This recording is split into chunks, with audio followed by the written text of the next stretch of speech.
아이텐 코리아 휴스턴 방송 해피데이 초대석에서는 매주 월요일과 수요일에 한국에 주목받는 화가들의 작품에 대한 설명과 그림 그리는 과정, 그리고 앞으로의 비전에 대해 말씀을 나누는 코너를 보내드리고 있습니다. 오늘 해피데이 초대석에서는 서양 화가 정정식 화백을 모셨습니다. 안녕하세요. 네, 안녕하십니까. 수고하십니다. 네. 신비한 과일 가게 연작을 하고 계시죠? 여름철이어서 과일을 많이 먹는 계절이기도 하지만 그 과일을 그리시니까 흥미가 생기더라고요. 과일은 접시에 담겨져 있지 않아서 그 이탈의 공간에 떠 있는데요. 있어야 할 곳에 있지 않은 파격 느껴져요. 아, 그렇습니까? 저는 그 과일을 소재로 잡은 이유가 살아가는 사람들이 늘 흔히 접할 수 있고 하찮게 보는, 그리고 쉽게 맛보고 잊어버리는 그 과일이 사실은 순환적인 의미를 나타내는 것 같아서 그래서 과일을 그리고 있습니다. 일단은. 그리고 남들이 복잡하게 볼 필요는 없이 한번 보고 빙그레 웃을 수만 있다면은 그 이상 좋은 게 없죠. 예.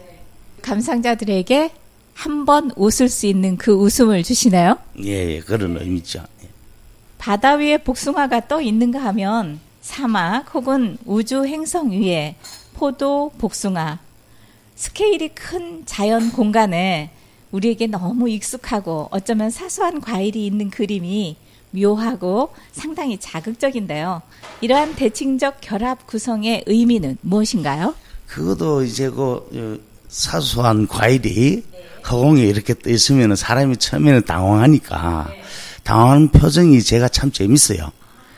예, 그리고 이제 밑에 행성의 표면이죠. 사막이 결국은 그 행성의 표면도 좀 더 뒤에서 벗어나서 생각을 하면은 그것도 과일의 표면이에요. 그래서 저는 그런 상상을 재밌게 하고 싶은 거, 그리면서 재밌고 생각해서 재밌고 서로 재밌으면 좋은 것 같아요. 구경하는 사람도 재밌고. 예. 네, 감상자의 표정이 재밌다고 하시네요. 작품을 만드시는 화백도 재밌고 또 관람자도 재밌어하는 그런 작품을 하신다고 말씀을 해주셨어요. 그 전반적으로 작품은 광활한 시공간을 다루고 있지만 화면의 구성 요소는 매우 구체적이잖아요. 작가의 작품이 관람객에게 그냥 재미만 주는 건 아니지 않겠어요? 예, 거기서 이제 풀어가는 제 언어인데 저는 이제 엉뚱한 상상하는 걸 또 좋아해요. 그래서 이 그림을 그리다 보면은 구상은 옛날부터 해왔고 또 보이는 거 그대로 그리면 재미가 없지 않습니까? 그래서 이제 상상을 거기 접목시키려 하다 보니까 초현실과 구상이 그 경계에 놓이게 되죠. 일단 초현실적이면은 표현하기가 자유로워집니다. 그래서 그렇게 표현하고 있습니다. 예. 정정식 화백의 작품 중에 아주 인상적인 작품이 있었어요. 작품 설명 부탁드릴게요. 칠흑 같은 어둠이 사막의 호수를 덮었고요. 달과 또 다른 행성이 있는 가운데 붉게 익은 복숭아가 있는 그림요. 개인적으로 상당히 아름답던데요. 아름다웠으면 저는 아주 고맙고요. 근데 이제 보는 사람이 상상할 때 이제 당황스러워 하는데 저는 이제 순환을 좋아합니다. 순환. 모든 게 순환한다고 생각해서 크기도 순환하고 시간도 순환하기 때문에 그 과일이 행성이고 행성이 과일이고 재밌지 않습니까? 그래서 일단 그렇게 표현을 해보는 거고요. 그렇죠. 봐서 즐거우면 그것으로 된 거죠. 예. 네, 성격도 아주 낙천적이신 것 같고 아주 대답도 심플하게 이렇게 해주시는데요. 그 그림 하단에 보면은 캔버스 밖으로 호수의 물줄기가 흘러내리는데요. 졸졸 흐르는 그 물 꼭 받아야 할 것 같은 충동이 일었어요. 아이고, 그러면 또 다행이고요. 그런데 표면에 그 행성 표면이 흘러내리는 건데 그거는 이제 소멸을 뜻하는 거죠. 결국 행성은 생성과 소멸을 반복하는데 과일의 생성과 소멸이 행성의 생성과 소멸과 같다. 그렇게 생각한 거죠. 과일이 수명은 잠시 짧지만 행성도 뒤에서 멀리 물러나서 보면은 행성의 수명도 과일의 수명과 뭐 진배 없다. 시간의 길고 짧음이나 크기에 대소, 이게 사실은 멀리서 보면 똑같다. 그렇게 해서 나름대로 혼자, 그거는 행성의 소멸을 그릴 때는 혼자 상상하면서 재밌게 그린 거죠. 예. 네, 그 행성의 소멸과 과일의 행성을 같게 보시는 그런 시각을 갖고 계신데요. 크나큰 행성도 내 마음속에는 작게, 과일도 행성처럼 크게. 이거 어떻게 생각해야 되겠는지 모르겠네요. 그래서 저는 이제 살아오면서 이제 특히 고등학교 때부터 지금까지 끝까지 느낀 건데, 내 눈에 보이는 모든 물체는 순환하고 있어요. 물도 순환, 바위도 순환, 식물도 순환, 과일도 순환, 모든 본계 모두가 순환한다면은 사람도 순환한다. 사람 영혼도 순환하고 행성도 결국은 순환하지 않느냐. 그게 과학적으로 이제 증명하듯이 행성이 폭발, 거기에서 이제 뭐 다시 응축, 그리고 신행성, 그리고 중간에 이제 포화 또 폭발이 순환하듯이 과일도 똑같이 순환합니다. 그 시간의 장단이 인간적 개념으로 봤을 때 사람이 살아가면서 편하게 생각하려고 시간이라는 잣대를 만들었지 않습니까? 여기서 보니까 짧고 길게가 보이지만 뒤로 이렇게 한 발짝 한 발짝 물러나면은 똑같습니다. 예, 저는 그걸 확고히 믿고 있고, 마치 사람은 이생의 삶이 마지막인 줄 생각하는데 저는 그거 보면 상당히 답답합니다. 사람 영혼도 돌고 돕니다. 그래서 지금까지 인류가 진화해 왔고, 이런 이야기 하면 이제 골이 따분하니까 막 머리가 아프지니까 이런 이야기 여기서 끝내겠습니다. 아니, 저는 고리타분하다고 생각하지 않고 호기심이 생기는데요. 우리의 영혼이 돌고 돌아서 그러면 또 어디로 갈까요? 인간으로서 계속 진화하고요. 한 개체는 그 개체로서 계속 돌고 돕니다. 불교의 윤회 사상하고 저하고는 또 틀린 게, 불교는 이제 생명체로 자꾸 옮겨 다닌다. 개, 돼지, 양으로 태어났다가 몇 번 인간으로, 저는 그게 아니라 인간의 유전자는 인간의 유전자로서 계속 돌고 돈다. 그리고 그 조상의 체험이 유전자 속에 다 입력되어 있지 않습니까? 모든 생명체는 거북이는 태어나자마자 바다로 향합니다.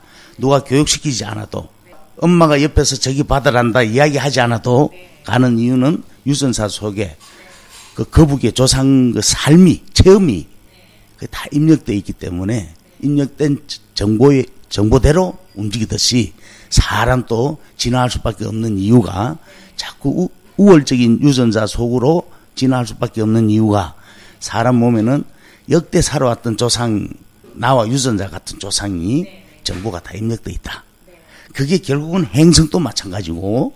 머리 아프죠? 아니요, 아프지 않아요. 예, 그렇습니다. 예. 네. 문화적 유전자라는 말씀도 해주시고, 제가 듣기에는 상당히 어려운 것 같은데, 수천 년 전에 그 씨앗의 DNA, 그리고 사람의 그 뼈에서 발견되는 DNA, 그런 거를 생각해 보면은 정정식 화백의 그 말씀이 맞는 것 같아요. 그렇죠. 그 이해가 좀 되는 거죠. 그러다가 좀 더 생각하면은 깊이 이해됩니다. 예. 그 화백께서 인류의 유전을 말씀하시고, 그렇다면 진화의 의미, 더 나아가서는 윤회적인 영역까지 확장이 되겠는데요.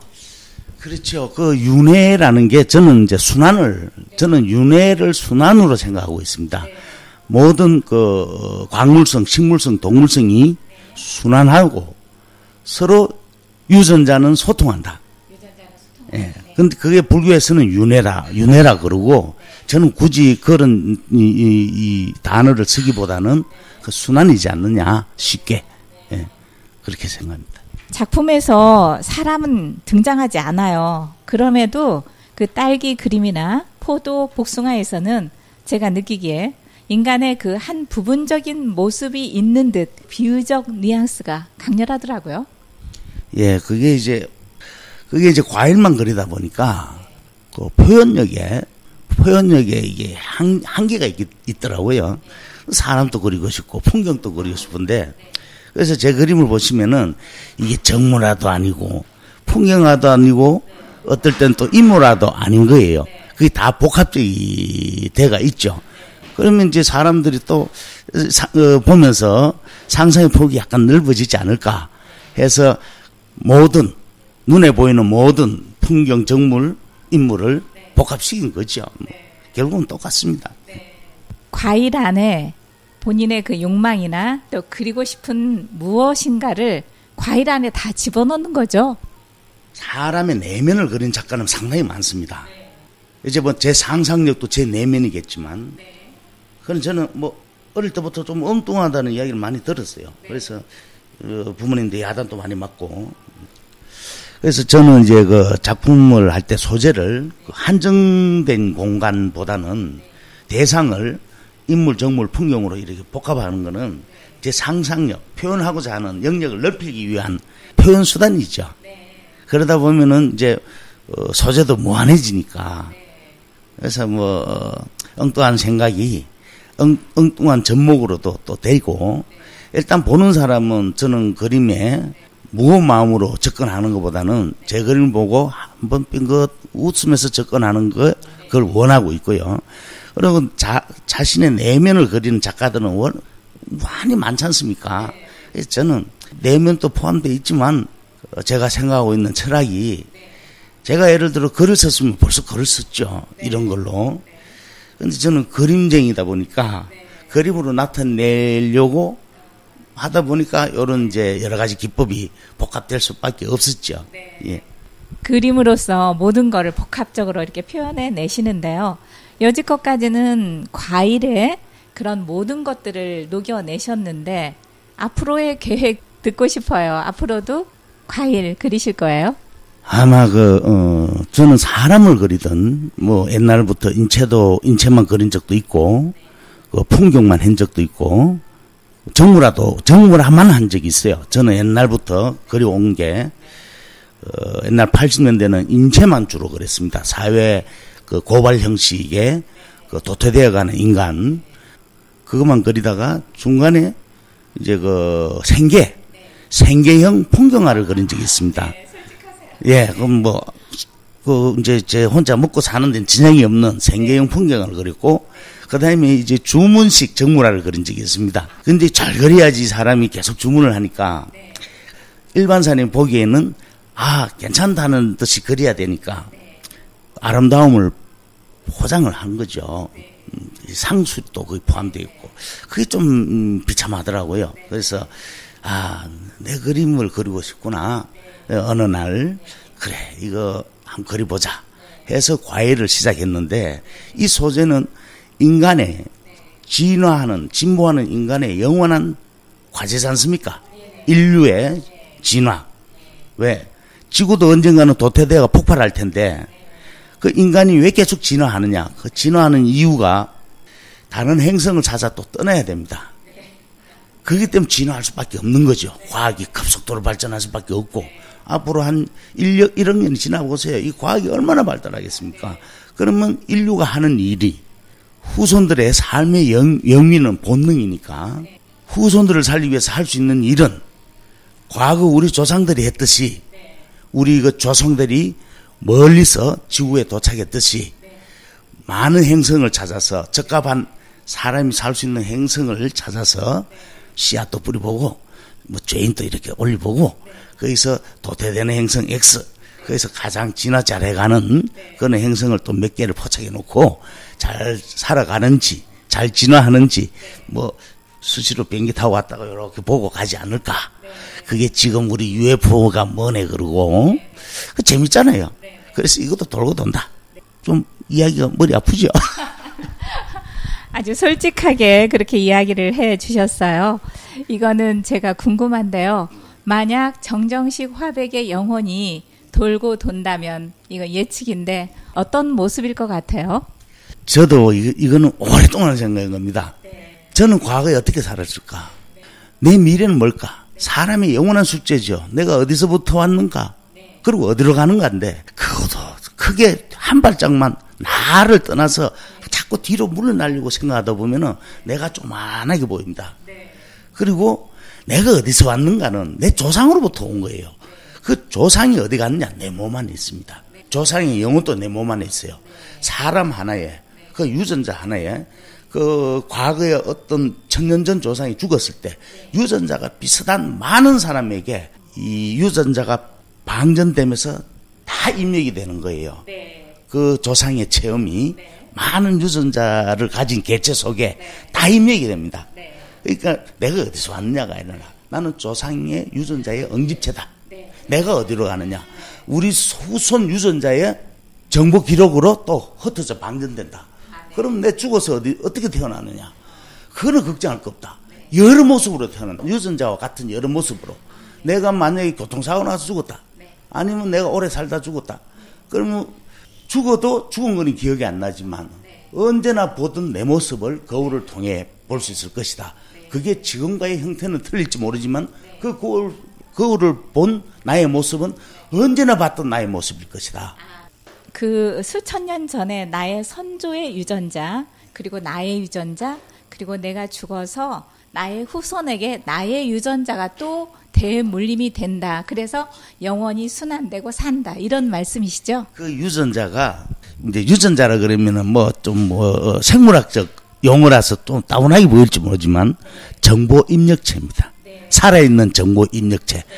그래서 과거에 그 모든 동식물들을 보면은 누가 가르쳐 주지 않아도 정보에 입력된 대로 씨앗을 뿌리고 자라나면서 그게 도태되는 게 아니지 않습니까?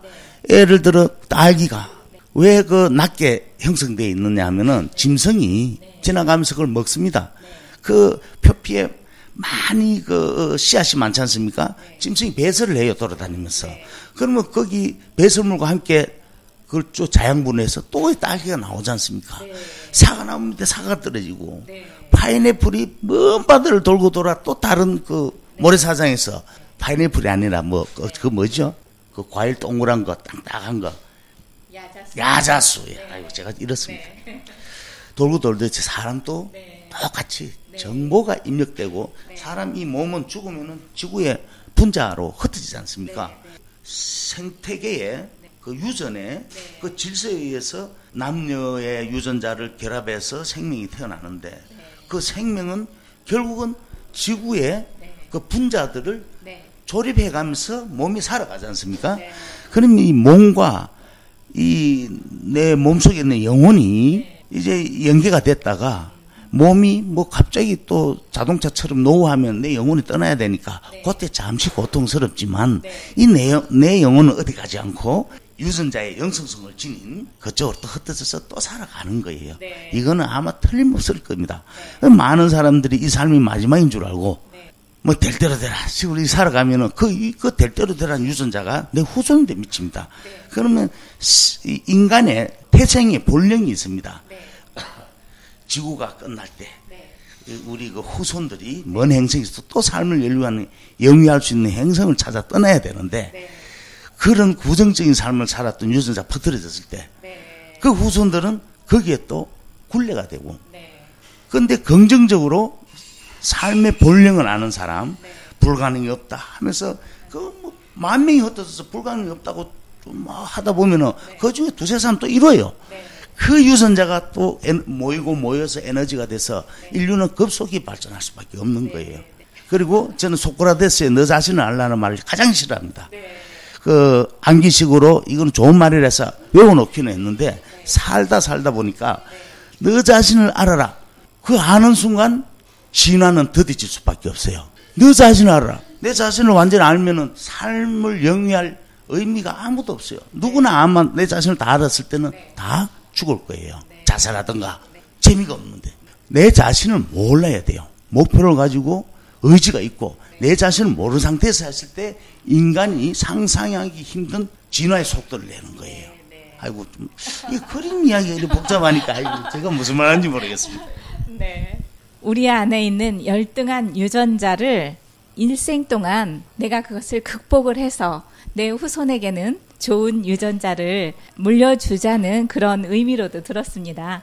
우주나 공간은 우리가 잊고 살지만 엄연히 존재하는 곳이고요. 그곳에 그 친밀한 과일을 그려 넣음으로써 거대한 우주는 가깝게, 그리고 작은 딸기 속에서도 그 우주를 보는 안목이 생긴 것 같았어요. 오늘 말씀 감사했습니다. 네, 감사합니다.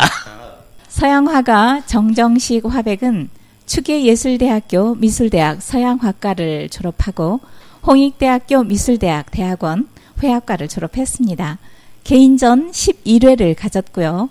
그룹전으로는 2003년에서 2005년 메트로전, 관운미술관, 공평아트센터, 그리고 1991년에서 2008년 아세아 수채화 연맹전, 홍콩, 태국, 말레이시아, 일본, 한국, 인도네시아, 대만, 싱가포르입니다.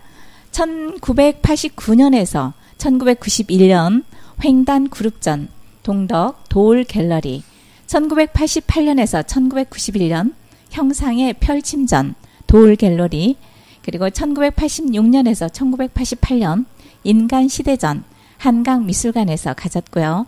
1986년에서 1988년 젊은 의식전, 한강미술관 외 다수를 가졌습니다. 2009년 대한민국 미술대전 심사위원, 2009년 서울미술대상전 심사위원이었고요. 작품 소장처는요. 포스코 포항제철의 한 점, 외교통상부 넉점, 싱가폴 외무성 한 점, 청와대 2점, 한국 카스코 7점, 서울 메트로 한 점 등 다수가 있습니다.